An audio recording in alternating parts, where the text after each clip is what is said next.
All right, what's up, guys? Welcome back to another episode of the Living the Dream podcast. Today on the show, we have Marcus Carter, whose title is a mystery, and that we'll learn going through the podcast. Marcus, how you doing? I am doing fantastic. That was a professional lead in right there. Like your audience should be riveted right now. And I hope to deliver, sharing some great information. I got a chance to check out the platform. So aside from the hello, first and foremost, just want to say thanks for having me on. Looking forward to having some fun. Yeah, of course. Thanks for coming on. We like to jump right in. So if you can start with telling us a little bit about yourself, some of the things that you like to do for fun, that'd be great.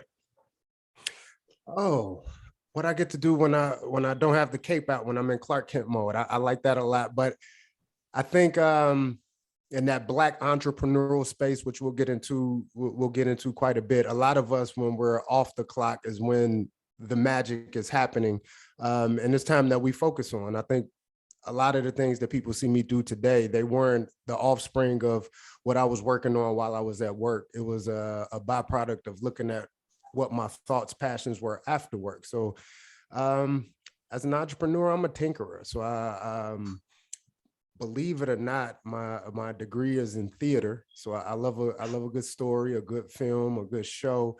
But the type of stuff I'm into, obviously, is the suspense stuff where you don't know what's going to happen. You're paying attention to the dialogue, which to me represents the small details of what keeps the story together.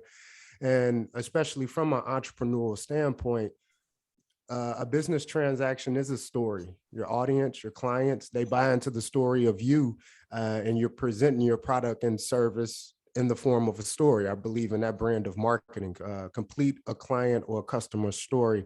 So in my off time, I'm tinkering with how do I tell a better story? From a business, be it to in my leisure time, just wanting to enjoy a story to hopefully inspire. I love that. Well, awesome, man. Tell us a little bit about what your day to day looks like when you're not thinking about telling a better story on your recreational time. What does like work life look like? It's a constant race to try to be 1% better every day. I get to cheat for myself because I get to set the goalposts. I get to decide what that 1% might represent. One day that 1% might represent, hey, get up when the alarm goes off. Another day, that 1% might represent you're going to go speak in front of a crowd of 500 people and you need to give them something to make it worth their time. So one day it might represent that. So being an entrepreneur, being a guy that works with entrepreneurs, heavy focus in real estate. So the day job is as a real estate broker. The day-to-day is just, what does that to-do list say once you first open your eyes, and how can I attack it? Trying to attack that to-do list as opposed to, oh my God, I have to do this and I have to do this, where I take a lot of pride in being able to set my to-do list, those things that I get to do every day. So if today it's, hey, I need to write another chapter for a book I'm working on, or a marketing strategy for a new product for a client, tackling it every day, breaking it down and just going to work at it. Yeah, absolutely. I love that. Making your to-do list and attacking it. Tell us a bit about your motivation in life. What gets you up every day and keeps you going? Tim, I'm gonna have to reveal. I won't reveal my age, but I think my answer will kind of reveal my age. For me, it's legacy pieces right now. I got two amazing children that are adults now, for the most part.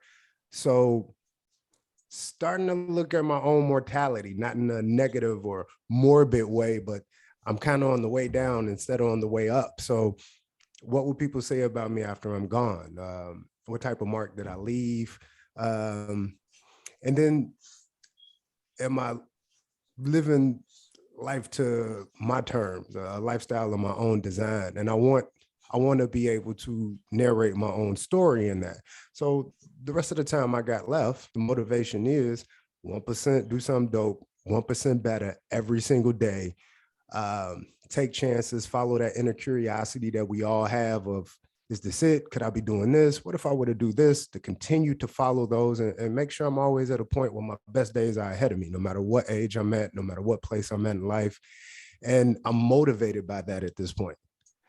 I'm very, very motivated by that point. So what can I get on that tombstone before it's all over? Yeah, yeah, I love that legacy pieces, and it doesn't quite reveal your age. Stephen R. Covey, begin with the end in mind.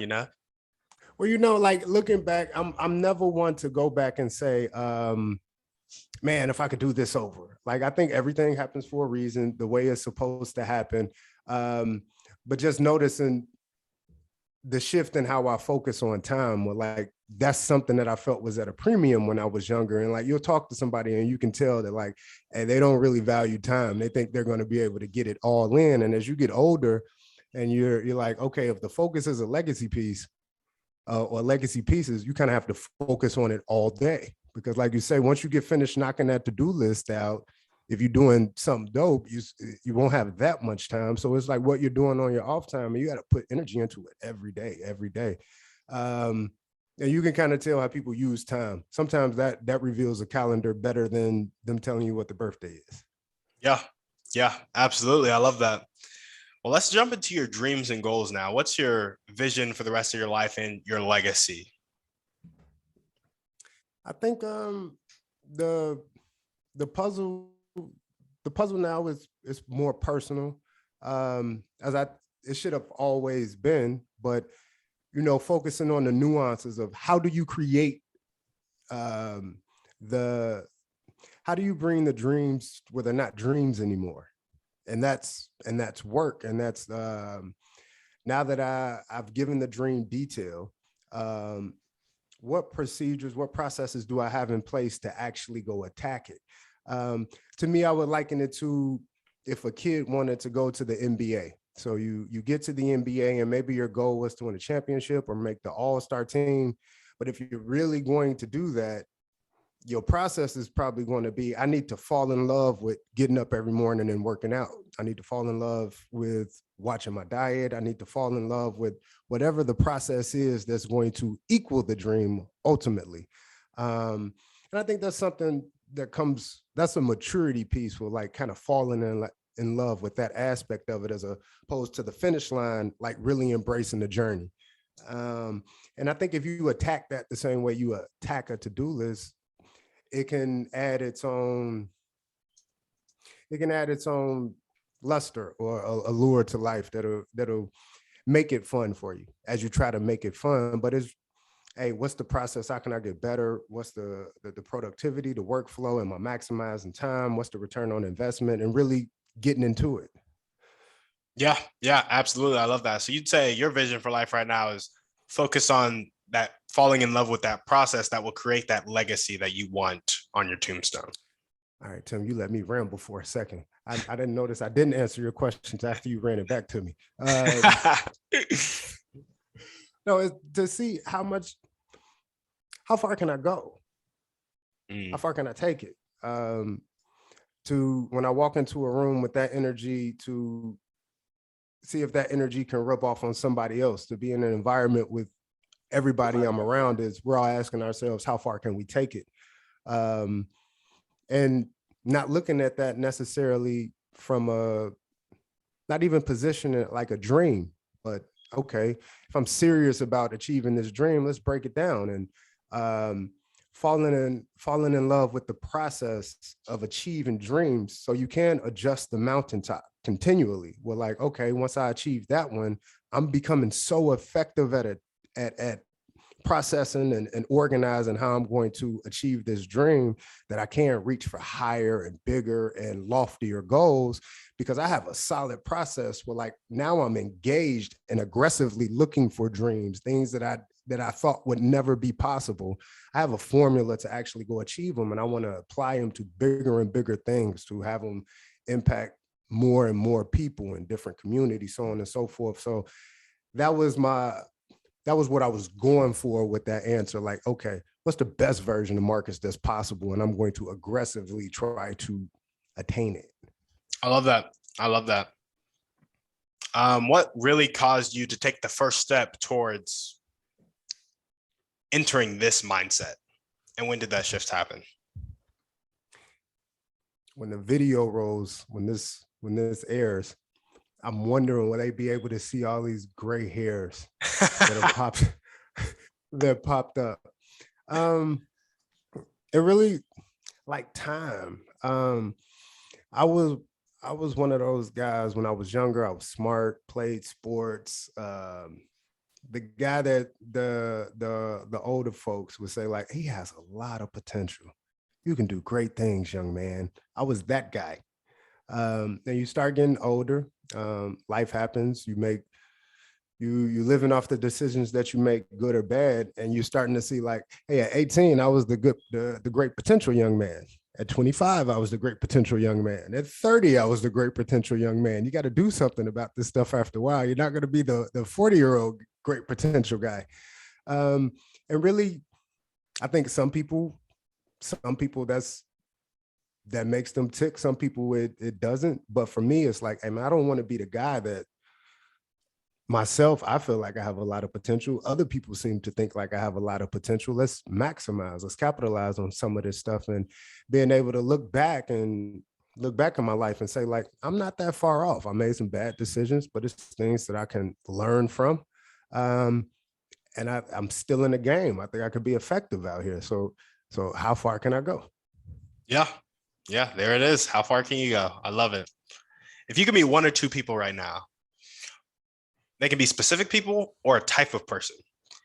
And this person could help you take the next step towards your dreams and goals, realizing your full potential. Who would they be and how would they do it? Yeah. Like I read the question and like the pre-read, but it hit different when you see.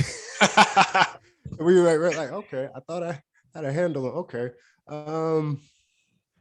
One or two people, if I meet them, for them to help me. Yep. These one or two people will help you take the next step towards your dreams and goals. And they could be a type or they can be an actual person. Yep. It could be a specific person with a name or just a type of person who embodies these characteristics.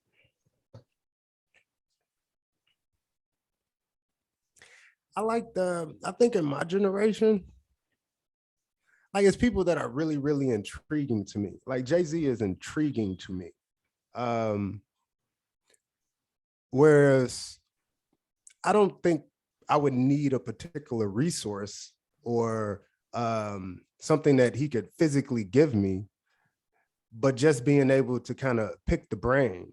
I look at him and then you see the surface part and you see he's a billionaire. He looks very, very successful. But like what I see is somebody that came from a neighborhood that I think is similar to mine, that met the same challenges that I possibly have met. Maybe I failed at them, maybe I did great.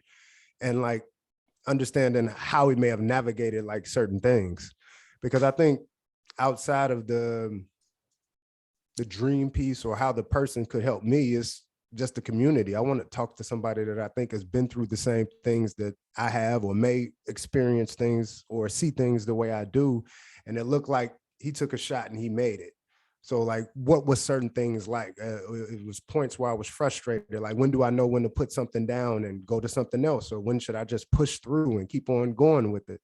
And just a like-minded individual to touch bases with. Well, I consider to be a like-minded individual. I think I would go that way. That's a stumper. Yeah. That's a good one. Yeah. That's why I ask it. Awesome, man. Well, Jay-Z it is. Hey, if somebody in the crowd knows Jay-Z, we're going to get you that introduction. There we go. To me, certain things I think if everybody do what they're supposed to do, things like that happen. I think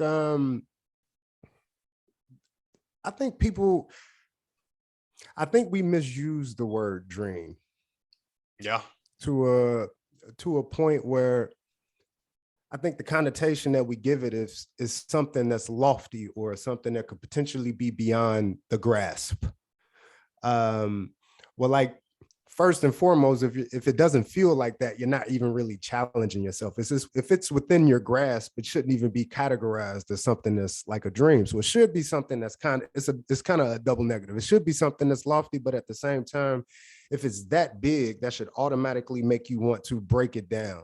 If you break it down and you feel solid about how you move and like how you handle business, these things should be a formality.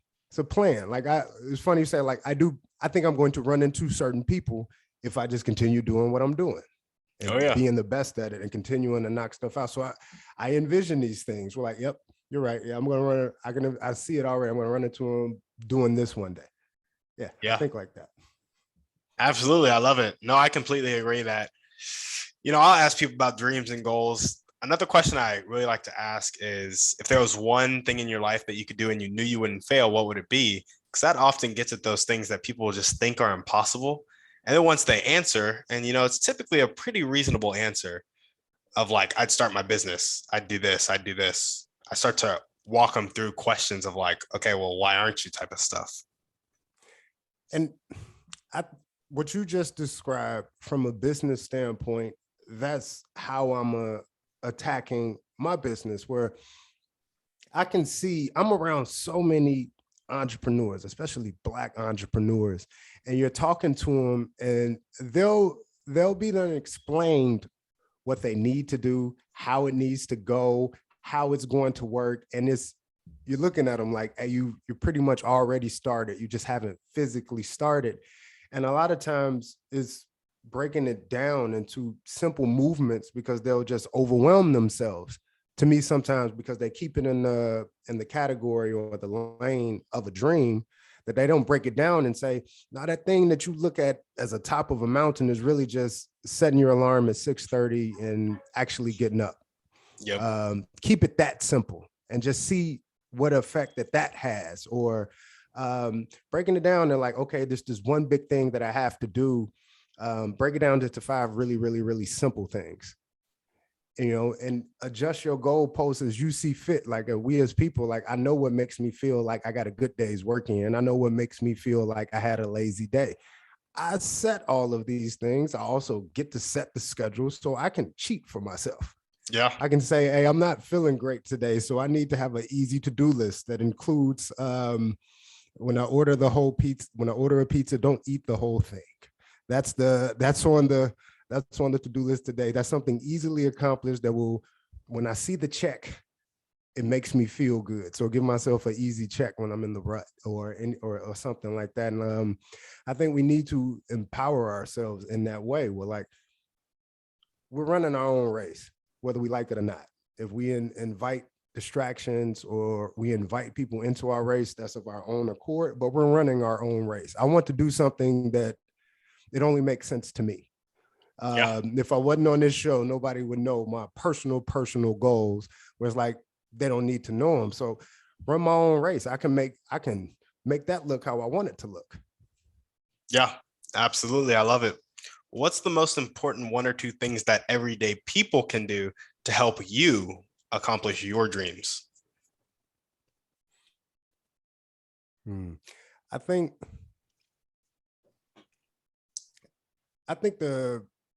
I get that question a lot. And this time it made me think, because the way you phrase it,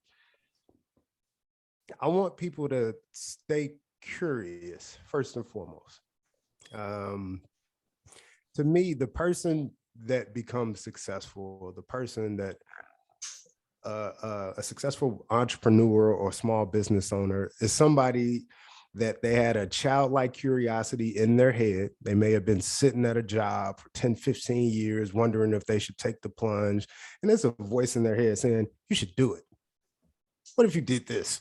What if you told them I quit and then just went and started your own business? There's a voice in your head telling you stuff like that. It's a voice in your head saying, hey, well, this book was good, but why don't you write one? Why aren't you telling me your story? Your story would be way better than their story if you told your story. There's a voice in your head telling you that. It's a childlike banter that usually, as we get older and life kind of sets in, we silence it. We tell that, hey, be quiet. I'm at work. I got to focus. I need that paycheck on Friday. I got to pay bills. I got to take care of these kids. I got to do this. I can't be following childish whims of thinking about starting businesses and becoming rich one day. That's how we think. And we start turning that voice off. That childlike curiosity, to me, if you develop a solid workflow in the way you handle yourself, like, it starts to become fun because you're listening to that voice like, you're right. What if I did? Remember the last time it was a challenge in front of me? I knocked that out. That went okay. So what if I did this one? Maybe you're right. Maybe I should go do that. And it's really just paying attention to a little voice in you that you have in your head, and then organizing the effort. Well, like if you were going to do that, okay, how would I attack it? What's part one? What's part two? Part three? Part four? And then see what you come up with. So first and foremost, maintain that curiosity, that little voice in your head. Listen to it a little bit more. And then number two, which I kind of segue to in that answer, like treat the, I'm gonna tell you, I'm starting to get fed up with the word dream, but treat the dream like a business, like something that you're trying to have a transaction with somebody else. That's actually what you're doing. If you're a successful business owner, you're inviting somebody into your dream. You're saying, hey, you should be a part of it. And this is so awesome that I think you should compensate me for sharing my dream with you. So you treat it like a business. That's a relationship that you want to have with a customer, that you want to have with a client, that you want to have with a reader, that you want to have with an audience member. That's a relationship that you want to have with them, and treat it as such. Well, like, okay, I need this from him. What do I need to give them? I need to clarify this message. I need to clearly display what problem I solve, what they're going to get out of the transaction. I need to make sure that they know that I'm alive and I have a potential solution to their problem. These are like really, really basic things. Well, like they're basic 101 of a business class, but they're not always basic 101 of a motivational class where we're talking about dreams. We're like, okay, how do we navigate? What do we do with that feeling, with that thought that we have in our head? And to me, that's simply treating it like a business. We're like, all right, there's a product. We need to raise awareness on it, show people how it can help them. And we need to know that, let them know that we have it. And this is how it can help them. Yeah, absolutely. I love that. Awesome. Well, now we're going to jump into our thriving three. And the first question is, put me in, coach. I'm ready. What's your favorite book, movie, or podcast? Pick one. I'm going to go movie. I'm one of those Matrix nerds, man. Not for the whole conspiracy theory aspect of it, of like there's this secret subconscious that we're secretly controlled by robots. Not that part. That would be too easy to just say the conspiracy aspect of it. But I like the story of it. The concept or the thought that, like, if we follow, again, these cues, these thoughts, these ideas, that it's possibly something else going on. There's something else possible. And to me, what I see is a series of forks in the road where a title character bets on themselves, or they bet on that feeling in their head. It was not a clear path. It was not a slam dunk. It was life throwing punch after punch after punch, and then responding to that punch. And then, the superhero element of the person turns out to be the anomaly and Superman, basically. So that's a kind of a reach, but I appreciate the story of it. How they present it as just a regular person that goes to work every day, but like is secretly driven by like, this can't be it. It must be something more, and how they attack it. How he responds to it. He's given a lot of opportunities where you can just walk the straight and narrow, or you can see what's behind door number 2. And to me, that's fascinating. It's fascinating. It's a microcosm of any entrepreneur, any business owner, anybody that wants to get from point A to point B. To me, that's their story, all wrapped into, hey, you're just paying attention to voices that you have in your head, trying to be your best self, and sometimes surprising yourself for what your limits might be, what could be possible, who you might be if you just follow that voice. Yeah, absolutely. I love that. What's one way you like to take care of yourself? Work at it. Like, so if you take the jargon that I spew during a podcast, even myself, like, okay, once we get off the air, to the movies that I watch, the things that I find interesting, the things that I put my time into. Um, Continue to challenge yourself. I think in subtle ways, simply doing a puzzle or playing a word game or playing basketball,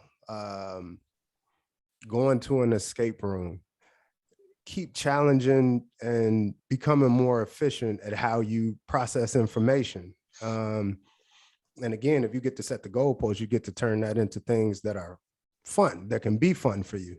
So I'm the let's whip out a Monopoly game. Let's play the trivia game. Let's do something competitive, not necessarily because I'm a fanatic for it, because I want to see how I'm processing information. I want to practice it even when I'm not in the game because it might help me. I want to practice the way that I would play. So a lot of that self-care is like, okay, what's constructive things that I can do? Well, I get to practice that. Practice how I'm going to dodge life's punch tomorrow. But I get to practice it where I'm not actually getting punched, but I'm in the comfort of my own home. So what's a way that I can make myself ready for tomorrow? Because tomorrow I got some dream chasing to do. So I want to be as prepared as I can possibly be. I completely agree with that. I love playing games like Monopoly. Avalon is another game that I like to play. Anything where I'm like, there's some friendly competition or I'm interacting with people. And the type of information I like to practice processing is really that like human interaction information, where it's like there's a situation, I need to like understand the situation, understand what's going on in the situation, and then like optimize my communication for that situation to reach a certain result. Man, I love those games. And that could be something as small as negotiating in Monopoly. Like, I'll give you a quick add to that. Like, I'm a real estate broker, so I'll meet a client and I'll say, send me what you like and let's get out there and start looking at things.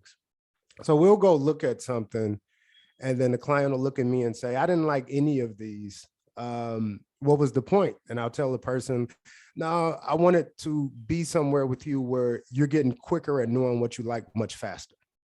So just taking you to this house, it wasn't per se to say you should buy it, but I wanted to give you a distinction between a larger kitchen or a smaller bedroom or a finished basement or not.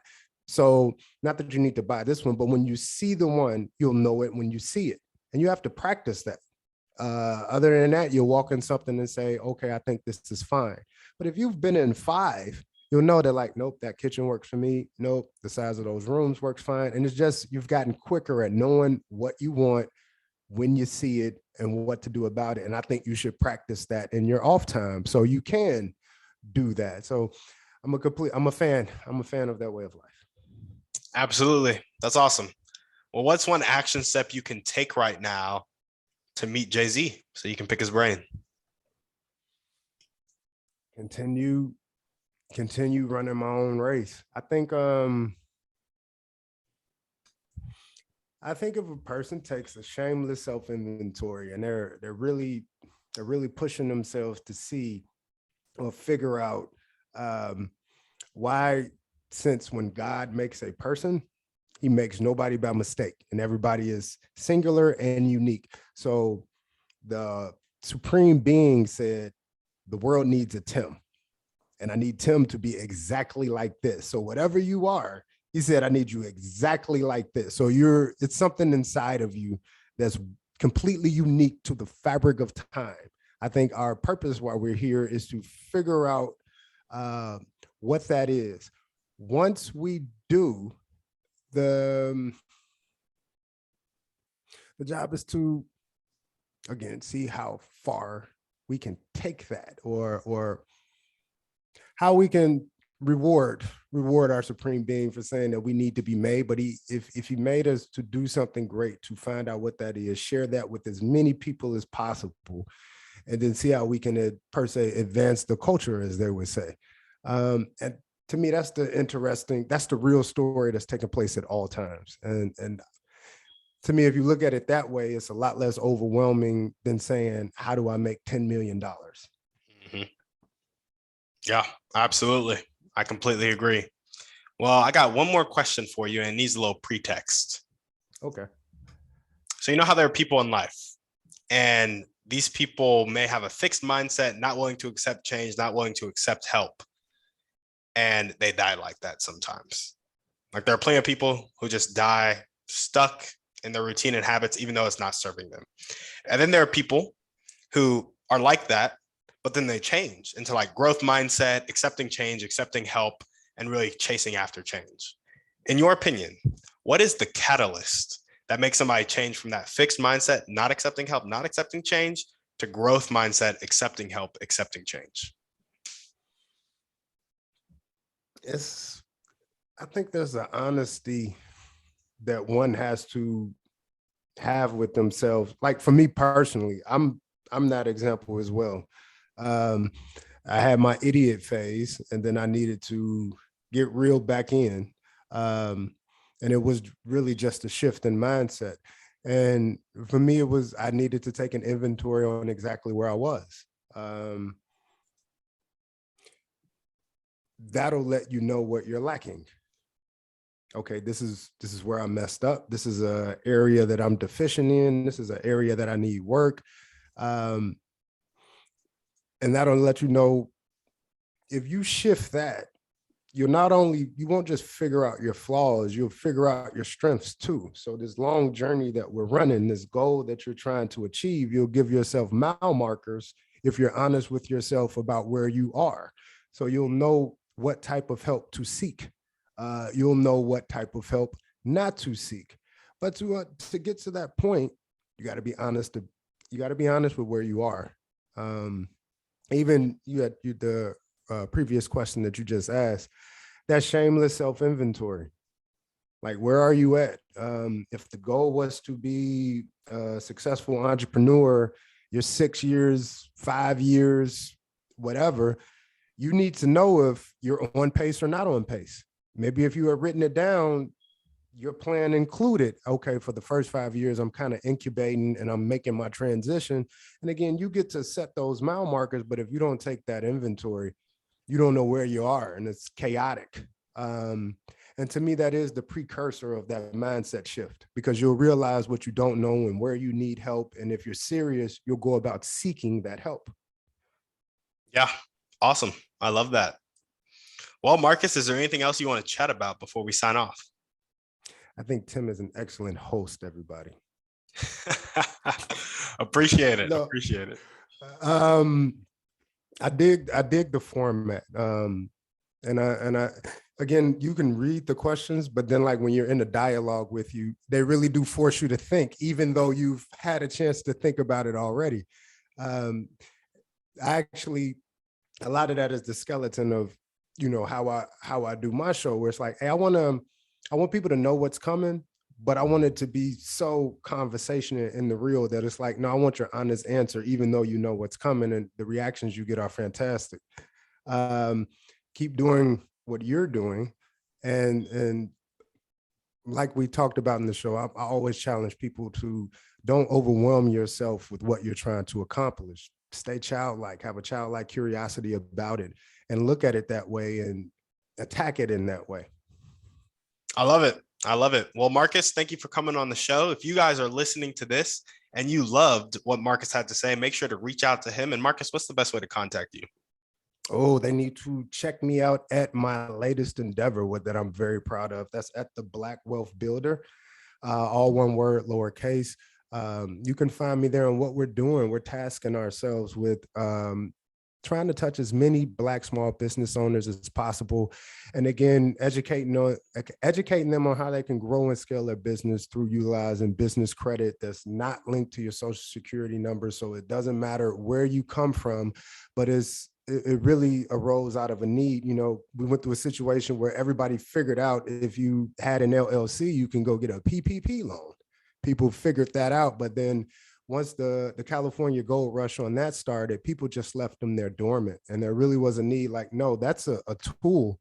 You don't have to use the bait and switch. You can take that LLC, and since you've already started a business, let me show you what you can do with that.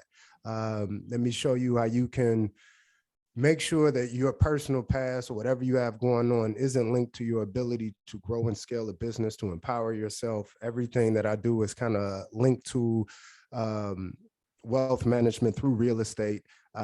Because personally, as a broker, wanting to empower my community and tell them how they can leverage real estate, what I would run into is, yeah, that sounds fantastic, but I don't have the funds to embark on that type of journey.